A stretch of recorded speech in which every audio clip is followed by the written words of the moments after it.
Hello everybody and welcome back to the channel, and today I'm going to give you guys my thoughts on Netflix Monday Night Raw. Yeah, Monday Night Raw came to Netflix and I'm here to give you guys my opinion on the whole show. Yes, I know I usually do all wrestling review, where I usually review all shows into one, but I'm making an exception for this one. So when I do eventually go around for the all wrestling review, I'm just not going to include this episode of Monday Night Raw. SmackDown will be on there.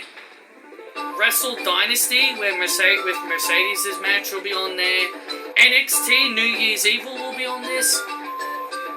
And maybe Dynamite and Rampage, depending on if there was anything good that ended up happening on those shows. But if not, and also maybe TNA, in case if there are some things on there that were good as well. So yeah, Monday Night. So this is going to be a standalone review, while everything else will be its own video. While everything else will be part of the All Wrestling review. I was going to originally put this in the All Wrestling review, but then I chose not to, because I was just like, you know what, it can be its own video. So,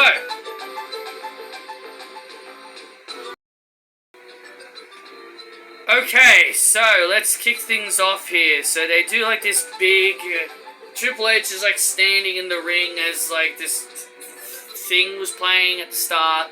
It rises up and Triple H is in the ring and he welcomes everyone to Monday Night Raw. And then The Rock comes out and he starts, and he comes out because it's the Final Boss music. Everyone just immediately assumes WWE have now committed a really bad case of forgetting everything, because The Rock came out to the Final Boss music as The Rock started praising Roman Reigns and Cody Rhodes. Now, I'm not going to be one of those guys that immediately going to say, oh, WWE is ruining their storylines, like The Rock is supposed to hate Cody Rhodes and Roman Reigns and all that stuff. This was not the Final Boss The Rock talking. This was TKO head of creative, The Rock. Dwayne Johnson, that's who was talking, not the Final Boss. I mean, and so what if he praises Cody? Not that big of a deal. It's not the end of the world. It's not the end of the world, but you know, this ain't the Final Boss. This is obviously The Rock, just from TKO. It's clearly The Rock from TKO. And so yeah, he praises Cody, he praises The Rock, he promotes Netflix, which is fine. And yeah, that's kind of what The Rock is there to do. And that was all he was there to do, just to welcome everyone to Raw and welcome everyone to Netflix. Our first match was Roman Reigns versus Solo Sikoa in the Tribal Combat, where the winner becomes the official and only Tribal Chief. Now, here's the problem with the Tribal Combat match. When the Tribal Combat match concept was first introduced, they made it very clear that there's supposed to be no outside interference in these matches. There's supposed to be no outside interference in these matches. And also, no members from the Bloodline are meant to get involved in this entire match. They made that very crystal clear the first time they introduced this concept 2 years ago. And in typical WWE fashion, they say screw the rules and just allow Tama Tonga and Jacob Fatu to interfere in the match. Sami Zayn and Jimmy Uso also get involved, and Kevin Owens gets involved, and so does Cody Rhodes. Now, if we went by normal Tribal Chief combat rules, Cody Rhodes and Kevin Owens' interference is actually legitimate and allowed because they're not members of the Bloodline. But Sami Zayn is a part of the OG Bloodline, and Jimmy Uso is also a part of the OG Bloodline, so of course they wouldn't be allowed to interfere. But again, WWE just like to break the rules. It's typical WWE 1.0. Like, it's the obvious thing they like to do. Just always break the rules because, hey, you know, we gotta have fun, right? We can't just follow the rules. Like, oh, the match would be boring if they followed the damn rules. The match would be boring. It would be boring if they followed the rules. But hey, Roman Reigns got his Ula fella back. He ended up winning. He beat Solo. And please, for the love of God, can this feud end? I swear I do not want to hear Solo. I don't want to hear Solo friggin' saying, oh, my Ula fella got stolen from me and all this shit. I don't want to hear any more about it. Move on. Move on. I don't want to hear any more about it. I want this bloodline stuff completely over and done with now. No more of it. No more of it, please. 5 years too long this whole storyline has gone on for, and it's time to put an end. It's time for the bloodline storyline to be put to an end. Roman got his Ula fella back. That should be the end of this whole feud and the end of the bloodline storyline. You can keep the bloodline factions if you want, but just move them on to different people to feud with, please. That's all I ask for. Is Triple H going to grant my request? No. Because without the bloodline, WWE would not have anything interesting storylines. So they do a whole bunch of legends. They show off a whole bunch of legends at the show and celebrities and all that. And then we get Liv Morgan taking on Rhea Ripley for the Women's World Championship. Liv looked really good tonight, I will say. And so did Rhea. Both ladies looked really good. And also, I thought this match was supposed to be a last woman standing match, because I remember reading a graphic somewhere that this match was supposed to be a last woman standing match. And I'm seeing Liv and Dom out there, and I'm all confused. I'm like, huh? I thought this was supposed to be a last woman standing match, but okay. It's a standard singles match. Raquel and Dom try everything to keep the title on Liv Morgan. Liv Morgan actually kicks out of the Riptide, which I'm kind of surprised by. I was kind of surprised by that, because the Riptide is usually a very protected finishing move. It's a very protected finishing move, and to see Liv Morgan just kick out of it was a bit of a surprise to me. But Liv Morgan also hit the Oblivion, and Rhea Ripley also kicked out of that as well. Also with her head being bouncing off of a chair. Shades of SummerSlam last year. But eventually Rhea Ripley does again hit the Riptide on Morgan. But this time Morgan ain't kicking out. And Rhea Ripley is once again the Women's World Champion. And I know a whole bunch of fans are probably going to be bitching about it. The certain fan base of Liv Morgan. But Liv Morgan's reign lasted for 225 days. That is a really good reign. It's a very good reign. Much better than her SmackDown Women's one. But again, I would have enjoyed Liv's reign more if she defended the title more. And also if it wasn't just her and Rhea feuding throughout all of it. Liv's whole reign was just Rhea Ripley. That's all it was. Yes, she fought Io. Yes, she fought Zelina. Yes, she fought Becky. But that's like 3 different people. She didn't feud against Lyra. She didn't feud against other people. She didn't really have a whole list of other people. And that's why Liv should have retained, I guess. So she can have more people to work with or whatever. But in my opinion, Rhea had to win to end the feud. And this does feel like this is the end of the feud, because Dominic came in, he was trying to win Rhea Ripley back, he wanted to go back with Rhea. Rhea kicked him in his Mysterios and gave him a Riptide to pretty much end that. So hopefully that is the end of this storyline, and we move on, and we give Rhea Ripley something else to do heading into WrestleMania. Who does Rhea Ripley feud heading into WrestleMania? God, I actually do not know. I think maybe Nia Jax, if she comes over from SmackDown to Raw. Maybe Charlotte Flair or Becky Lynch when they come back, maybe. Maybe Bayley. Maybe Io. Maybe a heel Bianca. I don't know. it's going to be interesting to see how Rhea. It's going to be very interesting to see who Rhea ends up feuding with, and I already cannot wait to deal with all the idiots on social media going to be calling Rhea's title reign terrible because everything Rhea Ripley does gets negative reactions. Undertaker came out afterwards to celebrate with Rhea Ripley afterwards. John Cena entering the Royal Rumble match, he just talked, that's all he really came out to say. He talked about being in the Royal Rumble. He talked about how he hasn't won a match since 2018, I think, and all that. So, I'm going to be honest with you guys, I really do not want John Cena to win the world title in his farewell tour. I think he's probably going to. I'm guessing he's probably most likely going to.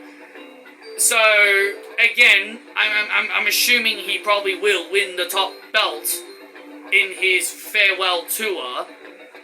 Though I don't really want him to, but if he does, fair enough. I'm not going to complain about it if he does.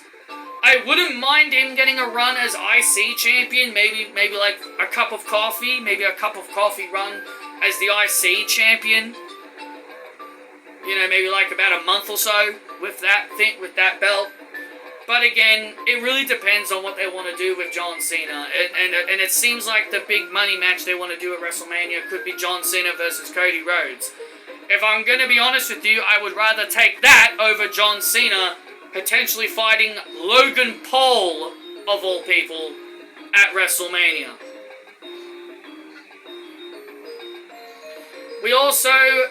They show more legends and celebrities at ringside.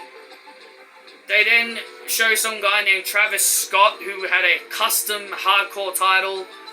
And I thought for a second they changed Jey Uso's music because they said Jey Uso and Drew's match was up next.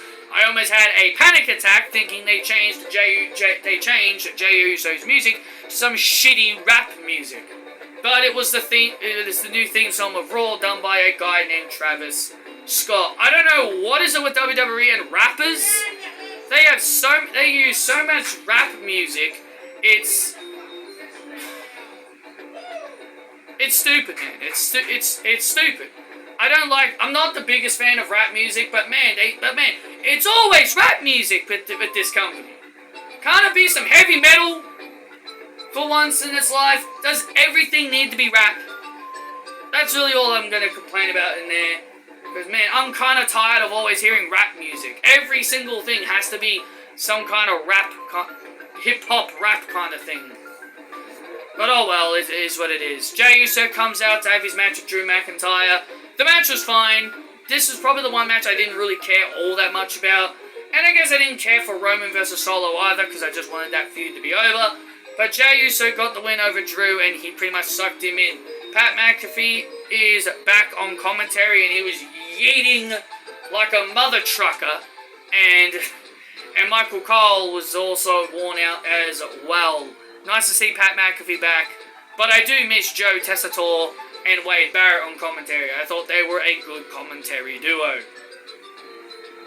I wonder who they're going to replace Michael Cole with on SmackDown. Hopefully it is Joe Tessitore. But I guess we will see in due time. Then we get to the main event. We're going to get to the main event, and that's going to be CM Punk versus Seth Rollins. And also, I want to mention this real quickly before we actually do get to the main event. I remember them specifically promoting Dakota Kai versus Lyra Valkyria for tonight. And they also promoted The New Day versus Rey Mysterio and some mystery guy who I had a feeling I know who it is. But now they're promoting Dakota Kai versus Lyra for next week, and now they're having Chad Gable fight a mystery opponent who I know it's going to be a guy by the name of Pentagon Jr. Because, again, I've known about the reports that he left AEW, he signed a contract with WWE, so...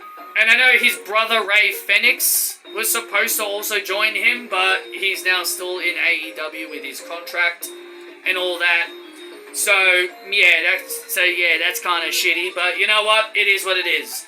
But it is what it is. So I just wanted to mention that. And I also saw Bayley backstage. I don't know if they traded her to Raw in exchange for somebody.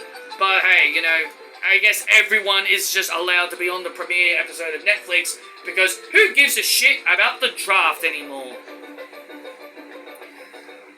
So now we can talk about CM Punk versus Seth Rollins. I actually didn't mind this match. I thought it was fine. Thought it was good. You know, CM Punk ended up winning after delivering 2 GTSs to Seth Rollins. I don't know what they're going to do with this. I don't know if they're going to be dragging this out to WrestleMania. I don't know if they're going to be dragging this out to WrestleMania or not. But I don't know if they're going to be dragging this out to WrestleMania or not. But I have a feeling this feud isn't over. I have a feeling this feud is not over. This can't be a one and done situation. Punk and Seth cannot be just a one and done situation. I feel like this feud is going to continue. But I also like that they have 2 babyface wrestlers not liking each other. That is something I actually really like. They didn't have to force Punk, or they didn't have to force Seth to turn heel just for this feud to happen. You can have 2 good guys not like each other. I actually really like that. It's so much better than just randomly turning a guy or a girl heel just for the sake of a feud. You know what I mean? So I actually really did like that. So I did in fact like that. So overall, I thought this was a really good Raw. It wasn't as good as all the other shows I've talked about, how I feel like some of them, like, I generally don't care about most of them. But this was fine. I thought this was fine. And also, the most funny part on the entire show was Hulk Hogan. He got booed out of the building, all because he was promoting his stupid Real American beer. So, yeah, I will say that was probably the most hilarious thing. And also, a few people whinged about Hulk Hogan being booed, and I heard some people say, well, Hulk Hogan is the reason why WWE exists, and people are disrespecting a legend, and I'm just like, and I couldn't believe, and I felt like I wanted to vomit when I heard that. I'm like, that's like saying we all should be respecting Vince McMahon because he was the one that pioneered WWE, and us booing him and wanted him to leave his seat is disrespectful. Like, come on, cry me a goddamn river.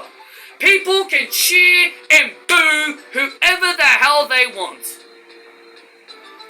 Give me a goddamn break. Seriously. Hulk Hogan deserved those boos, if I'm being honest. Get this man off our television. We should not be seeing this man anymore. Seriously.